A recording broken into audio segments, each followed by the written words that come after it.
సినీ నటి మాధవీలతకు జేసీ ప్రభాకర్ రెడ్డి బహిరంగ క్షమాపణలు చెప్పారు. ఆవేశంలో నోరు జారా, టంగ్ స్లిప్ అయ్యా అని అన్నారు. అందుకే సారీ చెబుతున్నట్లుగా జేసీ తెలిపారు. బీజేపీ నేతలపై విమర్శలు కొనసాగించారు ఆయన. నా పరిస్థితి వేరే, నేను ఏది తప్పు చేయను, తప్పు చేసినాను కాబట్టి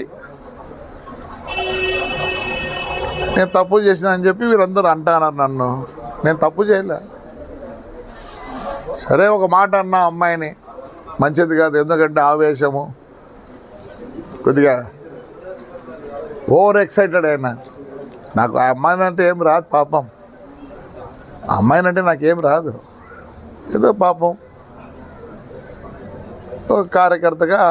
కానీ కొన్ని మాటలు చెప్పకూడదు దయచేసి.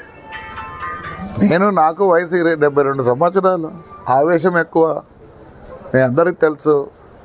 ఆవేశంలో పొల్లింది, అది మాట్లాడింది కావాల్సింది కాదు. So I apologise that girl, whoever it is she.